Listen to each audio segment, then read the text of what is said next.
Adam asked his wife, who came home late at night. "Where have you been, honey?" Stacey was obviously having fun. "Don't start. I told you I was going to meet my friends from the institute," she replied. Then she began to list the news. Her friend Agatha is expecting her second child, and another friend Amelia has returned from Europe. "Since when did you start lying to me?" he asked while Stacey was trying to keep her balance by grabbing the wall and almost falling into a chair. "I never lie," she claimed. "Yes? Then tell me, where did you get all this makeup, perfume, and trinkets?" Adam shook out a shopping box in front of her, and her words began to crack in the holes of the story. Stacey picked up a golden bottle of fragrant liquid from the floor and carefully placed it on the nightstand. "From where?" Adam insisted. "Amelia came from abroad and brought them as a gift. I bought the rest myself." Stacey waved off. "Do you think I should ask you for money for lipstick, mascara, or a bracelet?" She continued the conversation, growing irritated. "Your behavior scares me," Adam remarked. "Come on, I want to sleep." Stacey waved off, heading into the bedroom. At this time, Adam tried to start a new phrase, but Stacey was already heading for the bedroom, clutching the door jambs. Adam, looking after her, suddenly realized that their life together with Stacey had reached a dead end. How could he miss the moment when everything changed? But, he thought, it was hardly surprising. He devoted too much time to work, traveling between cities and doing business with his company, while Stacey was left to herself. At the beginning of his entrepreneurial career, Adam received support from his wife. She met him in the evenings with a delicious dinner, arranged hot baths, helped him relax and listened to him. However, over time, Adam forgot the taste of homemade food and stopped noticing when his wife tried to please him or just be there, at least for a moment. Adam felt resentment stir inside him and sighed heavily. He couldn't believe that love could disappear, especially from his side. For 6 years of living together, they have experienced poverty, prosperity, sadness, and joy, and never thought about breaking up, even when it was difficult. But now, taking into account their age, Adam's 32 and Stacey's 27, he thought about the possibility of having a child. It could make their family real, bringing happiness back. Adam filled himself a cup of coffee in the kitchen and then sat down at the table, flooded with memories of his past life. In the company of friends, he was always a bachelor, and they constantly teased him. "When are you going to get married, Adam?" They laughed. "It's time to join our club of eternally dissatisfied married men." "I'm getting married, brothers. As soon as I meet the one, I will definitely get married." Friends waved them off. When? Adam did not suspect that a real fate was waiting for him around the corner. Leaving the sports bar after meeting with friends, Adam turned the corner, heading to his car.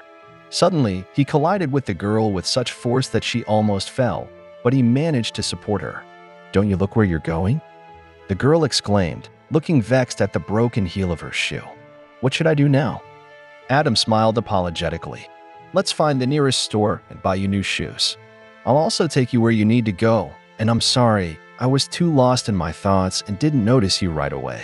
The stranger, having calmed down, smiled and offered a cup of coffee as a consolation. "Unfortunately, I don't have much time right now," Adam apologized. "But in the evening I am waiting for you at the restaurant, where I hope to get another chance for your forgiveness. By the way, my name is Adam, and I'm Stacey," the girl replied, smiling. 6 years have passed since applying to the registry office, and it seemed to Adam that everything was in order. He worked, providing for his family, and Stacey created a home comfort, giving him happiness. But something has changed. Adam sighed, glanced at his watch, and pushed away the cup with the remaining untouched coffee. "It's time to go to bed. Another hard day is coming soon," he decided.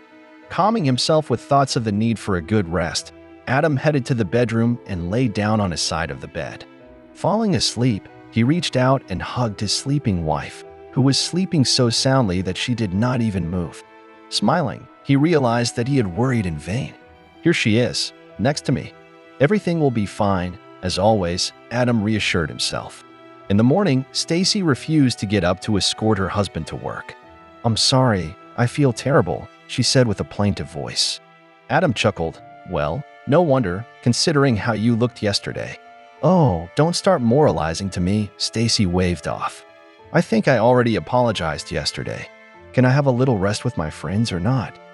I'm a living person with my own interests. Okay, rest, Adam smiled. I'm leaving. Go, Stacey nodded, leaning back on the pillow with a slight groan. Adam's day passed normally, in the bustle of business worries, and only after a couple of hours he found time for a snack. Heading to a nearby cafe, he bumped into Amelia, Stacey's friend. Wow, Adam, Amelia exclaimed. Glad to see you. How are you? How's Stacey? Nothing has changed since yesterday, Adam smiled, and you look better and better. That's right, Amelia laughed. It's a pity that every year it gets more expensive. European cosmetologists are real magicians. Well, yes, I heard that you recently returned from Europe, Adam said. Yes, the woman smiled contentedly. Listen, maybe we'll meet some evening, have a chat. I haven't seen Stacey for a long time. The smile faded from Adam's face. How long? And I thought you had seen each other recently. Besides, you gave Stacey expensive perfume that you brought from abroad. What are you talking about? What perfume? I just got back to town this morning. I haven't had time to meet anyone yet, and when I returned from Europe, I immediately went to my mother. She lives in my region. Amelia replied. Adam frowned. Okay, Amelia, it was good to see you. We'll meet some evening for sure. Adam hurried to say goodbye to his wife's persistent friend and returned to the office, no longer feeling hungry. Deciding to call Thomas, the husband of Wendy, another friend of Stacey's, he tried to find out. Hello, Thomas. Hi, this is Adam. Listen, yesterday my Stacey was meeting with her friends and she forgot her purse somewhere. Maybe Wendy saw it? Oh, really? Thomas replied. My wife Wendy has been living in the village with her mother for 2 months. You know we're expecting a daughter, right? Congratulations. Well, then I got something mixed up, Adam said thoughtfully. Stacey must have been dating Amelia, not Wendy. No, not Amelia, Thomas explained. Wendy told me that Amelia is currently vacationing in Turkey. Flew there with her new boyfriend. Adam hung up the phone and, not seeing anything in front of him, stared at the wall. So Stacey was lying to him. She didn't date her friends, but where was she then? Alex, his lawyer, came into the office. Are you here? I thought you were having lunch, he said. Listen, we have serious problems.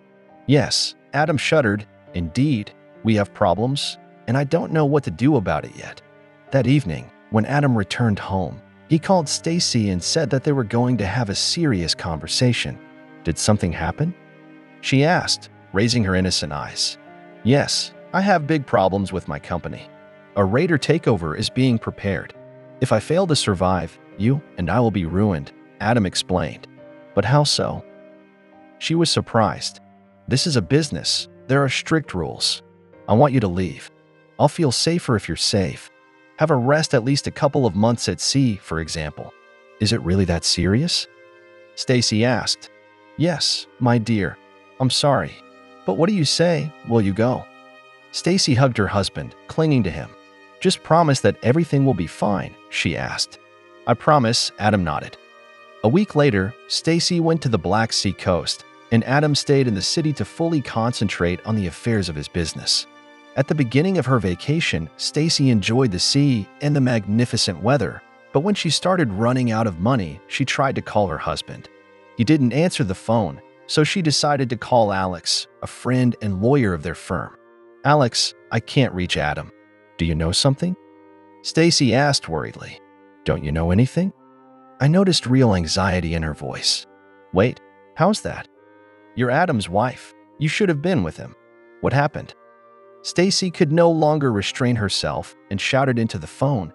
Your company was taken from Adam. He was beaten half to death. He is in a serious condition in the hospital. Come, he needs help. He needs a nurse.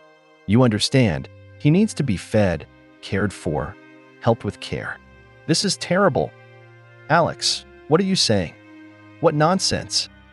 I'll be there. I'll be there, Stacey replied, turning off her phone. Then she sobbed for a long time on the bed in the hotel room. She was hurt not so much for Adam as for herself. She did not want to become a wife caring for an invalid, especially if he remained poor. Someone touched her shoulder. She turned around and saw George, her lover, whom she had been dating for 6 months. A couple of days after Stacey left for the sea, he joined her, and they spent time together, enjoying entertainment at the expense of the gullible Adam. They both lived on his money, and George was satisfied with that. They rented different rooms to avoid suspicion, but Stacey paid for his accommodation. Now their carefree life had come to an end. Stacey couldn't hold back her tears. "George, darling, you're here." "How cool." "But I have bad news," she began, choking. She told him what had happened, and he furrowed his brows. "Are you going to go to him?" "No, I don't want to break up with you. I love you so much," Stacey said. She thought she loved George, but she didn't love Adam. Her passion for her husband had long since faded, and family life seemed boring and gray to her. Stacey gave up her worries at home and started looking for adventures on the side. She had a couple of men, but they were only brief dates, something insignificant, a few secret meetings, which she had enough for entertainment. She gladly accepted gifts from them, but soon forgot, absorbed by someone else. But it was different with George. They met at the birthday party of one of her friends, where Stacey came without her husband. He, as usual, was on a business trip.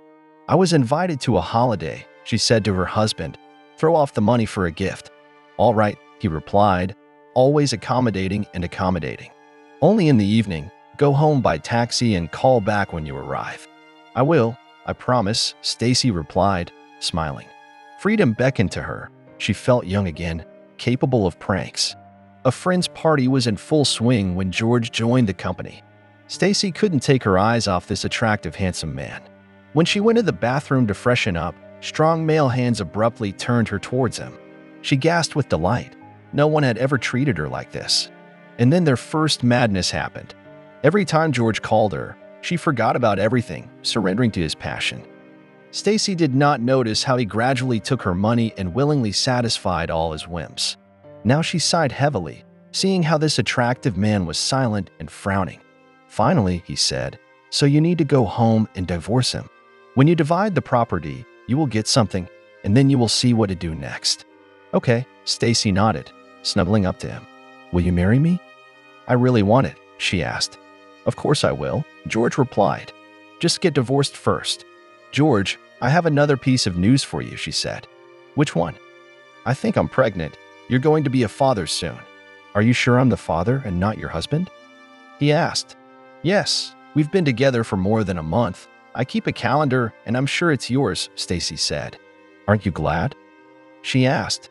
George hugged and kissed her. "Of course I'm glad. It's just all so unexpected."